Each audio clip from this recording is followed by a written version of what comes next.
इस बार आक्रमण किया, हमला किया, आरोप लगाए हैं।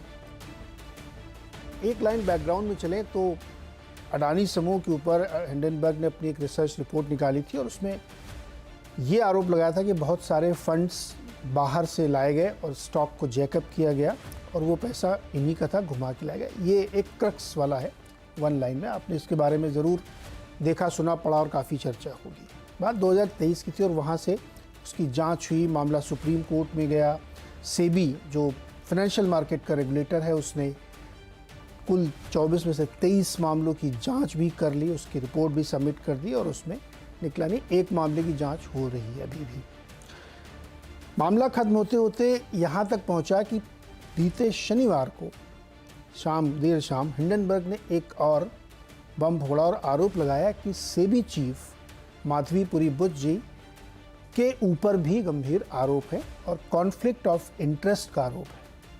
अब ये क्या कॉन्फ्लिक्ट ऑफ इंटरेस्ट है?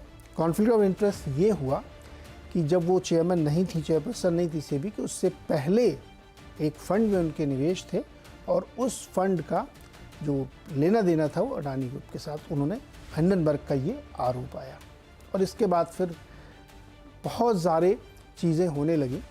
फिर सेबी ने इसका खंडन किया और माधवीपुरी जी की ओर से, उनके पति की ओर से बाकायदा इसका रिबटल दिया गया। तो 3 मेन आरोप इसमें लगाए गए। एक आरोप ये लगाया गया कि एक जो फंड था जिसमें इन लोगों का निवेश था, बुश फैमिली का, उसका पैसा अडानी ग्रुप में लगा। दूसरा आरोप ये लगा कि जो कई सारी कंसल्टेंसी इनके हस्बैंड करते हैं वो भी शायद कॉम्प्रोमाइज है। तीसरा आरोप ये लगा कि इनके हस्बैंड जो इस ब्लैक स्टोन में कंसल्टेंट थे, तो रीट्स का जो कि बड़ा प्लेयर है ब्लैक स्टोन, तो उनको भी फ़ायदा पहुंचाया गया। ये क्रक्स मैं आपको बता रहा हूँ, डिटेल में आने बहुत टेक्निकलिटीज़ में आप समझ नहीं पाएंगे। इन आरोपों का पॉइंट बाय पॉइंट माधवीपुरी जी और उनके हस्बैंड की ओर से रिबटल आया। जांच उन्होंने बताई कि हमने कैसे पारदर्शी तरीके से की थी, कोई चीज़ कॉम्प्रोमाइज़ नहीं है और जो भी आरोप है इनके ऊपर वो बाकायदा डिस्क्लोज्ड है सेबी के, कि जब ये चेयरपर्सन बनी थी उससे पहले उन्होंने सब कुछ डिस्क्लोज कर दिया था। जिन कंपनी के बारे में कहा जाता है कि माधवीपुरी जी की 99% हिस्सेदारी थी, वो रिडेंडेंट हो गई थी, डॉर्मेंट थी, उसमें कामकाज नहीं हो रहा था और वो शेयर होल्डिंग ट्रांसफ़र भी कर दी गई थी। तो जो सारे डिस्क्लोजर्स आपके सामने रखे हुए हैं उसको लेकर के प्रश्न खड़े किए जा रहे हैं। ये मामला शनिवार रविवार के दिन का था। उसके बाद इसमें राजनीतिक दल उतरे। कांग्रेस ने आरोप लगाए कि उनको इस्तीफा देना चाहिए और इस तरीके से जांच प्रभावित हो रही, क्योंकि कॉन्फ्लिक्ट ऑफ इंटरेस्ट जिसको जांच करना उसका भी नाम इसमें। भारतीय जनता पार्टी ने काउंटर एलिगेशन लगाया कि ये एक टूल किट का हिस्सा है और देश की आर्थिक इकोनॉमी को, मार्केट को डिस्टेबलाइज करने के लिए ये टूल किट का इस्तेमाल किया जा रहा है जिसको कांग्रेस यूज़ कर रही है। तो ये पूरे दिन भर का क्रक्स है जिस पे मामला चला। अब इसी पर आज बातचीत करना हम लोग चाहते हैं कि क्या वाकई ये एक हिडन एजेंडा है हिंडनबर्ग का। ये हिंडनबर्ग वही है जो शॉर्ट सेलर के तौर पे अपने आप को रखते हैं। शॉर्ट सेलर कानूनी है, कोई दिक्कत नहीं है, और बहुत सारी ऐसी रिपोर्ट्स निकालते हैं जिसमें उनका अपना इंटरेस्ट होता है।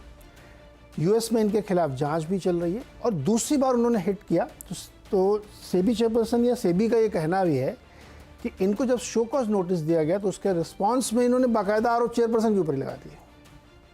तो क्या ये वाकई एक ऐसा टूल किट है जो देश की इकोनॉमी या अर्थव्यवस्था को कमज़ोर करना चाहता है और ये एक बड़ी साजिश का हिस्सा है, जैसा कि भारतीय जनता पार्टी की ओर से कहा जा रहा है? इसी पे बातचीत होगी। मेहमानों से आपका परिचय करा दें, लेकिन उससे पहले सुन लेते हैं कि राहुल गांधी ने क्या कहा और उसके बाद पूर्व कानून मंत्री रविशंकर प्रसाद ने क्या जवाब दिया। आइए सुनते हैं। Retail investors, honest investors, pensioners have 3 questions. The first, why has Chairperson Madhavi Buch not resigned? Second, God forbid something were to go wrong and investors were to lose their money.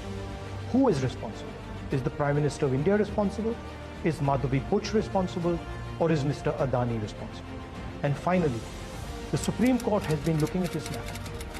new allegations have emerged, very serious, explosive allegations have emerged. Is the Supreme Court going to look at this matter suo motu again? Slowly becoming crystal clear why Prime Minister Modi is against a joint parliamentary committee looking into this matter. Hindenburg में किसका investment है आपको मालूम है? George Soros का। ये महाशय कौन है जो भारत के खिलाफ नियमित प्रोपेगेंडा चलाते हैं? इंडिया डेमोक्रेसी नहीं है, इंडिया सेफ नहीं है, वगैरह वगैरह। और इस हद तक है कि मोदी के पूरे सत्ता को बदलना चाहिए, आह्वान किया था जनता से। ये वहां मेन इन्वेस्टर है। लेकिन सवाल पूछना है कांग्रेस पार्टी से, क्या चाहते हैं आप? चाहते क्या है आप? भाजपा का आरोप है कांग्रेस पार्टी हिंदुस्तान को आर्थिक रूप से कमजोर करने के षड्यंत्र में शामिल है। चलिए इसी पे बातचीत होगी और हमारे साथ जो मेहमान जुड़े से आपको परिचय कराता हूं। भारतीय जनता पार्टी के प्रवक्ता गोपाल कृष्ण अग्रवाल, कांग्रेस के प्रवक्ता अर्शप्रीत खड़ियाल, साथ ही कांग्रेस विजय सरदाना जी और दो वरिष्ठ पॉलिटिकल एनालिस्ट प्रेम कुमार जी और सज्जन कुमार सिंह। आप सबका सर बहुत बहुत स्वागत है। अर्शप्रीत खड़ियाल जी, आरोप है भारतीय जनता पार्टी के नेता का या भारतीय जनता पार्टी का कि आप लोग भारत की जो इकॉनमी है उसको कमजोर करने के षड्यंत्र में शामिल है। धन्यवाद नीरज जी सवाल के लिए। देखिए, बहुत बड़े रेवलेशंस सामने आए हैं जो एक्सप्लोसिव हैं और भारतीय जनता पार्टी की सरकार जो है वो अभी तक एक जेपीसी प्रोब ऑर्डर करने के हक में नहीं उतरी है, हैज नॉट कम फॉरवर्ड। हमारा भारतीय जनता पार्टी की सरकार को सिर्फ इतना सवाल है कि साहब एक जेपीसी प्रोब ऑर्डर करवा दीजिए और एक बार इंक्वायरी हो जाए तो उसके बाद आप उन्हें निर्दोष कहिए, उन्हें गिल्टी कहिए, जो इंक्वायरी का कंक्लूजन होगा वो आप कहिए। लेकिन बगैर इंक्वायरी हुए नीरज जी भारतीय जनता पार्टी की सरकार उन्हें क्लीन चिट दे रही है, उनकी डिफेंस लॉयर बन रही है। मेरा भारतीय जनता पार्टी की सरकार से सवाल है, जब आप जज, ज्यूरी, एग्जीक्यूशनर बन रहे हैं, तथ्य आपने देखे नहीं, इन्वेस्टिगेशन आपने की नहीं, ना आपके पास अधिकार है और आप फतवा सुना रहे हैं कि उन्होंने कुछ गलत नहीं किया, आप प्रोपेगेंडा कर रहे हैं जी, ऑपोजिशन प्रोपेगेंडा कर रही है, किस आधार पे कर सकते हैं आप? और तीसरी बात यह है, सवाल जो है कि भारतीय जनता पार्टी की सरकार ऐसे डिफेंस लॉयर बन क्यों रही है? वो इसको दबाना क्यों चाह रही है? क्यों वो चाहती है कि सच सबके सामने आए ना? सवाल ये है। और भारतीय जनता पार्टी की सरकार से मैं एक और चीज पूछूंगा कि आप तो मतलब कि एक्शंस में बिलीव करते हैं, तो हम सबको गलत साबित कीजिए ना। प्रोब जब होगी और इनोसेंट पाए जाएंगे कंसर्न लोग तो पता लग जाएगा कि हम गलत थे, आप सही थे, लेकिन प्रोब तो करवाइए। बगैर प्रोब के आप फतवा कैसे सुना सकते हैं? सवाल ये है। और जो जरूरी बात है वो ये है कि सेबी का जो ऑफिशियल ट्विटर अकाउंट है साहब, उसकी टाइमिंग देखने लायक है कि जब ये रेवलेशंस आगे आते हैं और लोगों ने कंसर्न जो है, जिनके कंसर्न्स हैं, वो उन्होंने देखना चाहा कि पहले पोस्ट क्या रही है इस ऑफिशियल ट्विटर अकाउंट के ऊपर सेबी के, तो वो लॉक कर दिया जाता है अकाउंट जो है सेबी का। और ये बड़ा एक बहुत बड़ा सवाल है अपने आप में कि ऐसी टाइमिंग कि जब सब कुछ देखना चाहा लोगों ने, जब सब कुछ एग्जामिन करना चाहा लोगों ने, तो तब ऑफिशियल ट्विटर अकाउंट लॉक हो जाता है। ऐसा क्या छुपाने की कोशिश हो रही है? ऐसी क्या साजिश है? ये हम जानना चाहते हैं। और हम नहीं कहते ट्विटर अकाउंट से क्या देखना चाह रहे थे लोग? ट्विटर अकाउंट से जो प्रीवियस पोस्ट्स हैं वो सब देखना चाह रहे थे। और ट्रांसपेरेंसी, अकाउंटेबिलिटी, रिस्पॉन्सिबिलिटी, बड़े बड़े दावे साहब होते हैं। ये दावे शब्दों में तो दिखाई देते हैं लेकिन एक्शंस में दिखाई नहीं देते हैं। तो मैं तो बस यही कह रहा हूं कि हमारी बात भी मत सुनिए, एक एजेंसी की बात सुन लीजिए जो रेप्यूटेड क्रेडिबल एजेंसी है। आप उससे भाग क्यों रहे हैं? सवाल ये है भारतीय जनता पार्टी की सरकार। बोलिए अग्रवाल साहब, आपकी बारी। गोपाल जी, देखिए नीरज जी, पहले तो बेसिक फैक्ट को ये झुटला रहे हैं। एक तो हिंडनबर्ग को रेपुटेड और क्रेडिटेबल एजेंसी बता रहे हैं। वो शॉर्ट सेलर है, मार्केट ऑपरेटर है, मार्केट मैनिपुलेटर की तरह उनके ऊपर यूएस में भी केसेस चल रहे हैं। और भारत में पिछली बार जब उन्होंने ये रिपोर्ट लाई थी जो सो कॉल्ड रिपोर्ट को जो लेके ये उछल रहे हैं, उसके बाद उन्होंने मार्केट में एक रिपोर्ट आई है 344 करोड़ का उन टाइम में हिंडनबर्ग को प्रॉफिट हुआ है उस ऑपरेशंस में।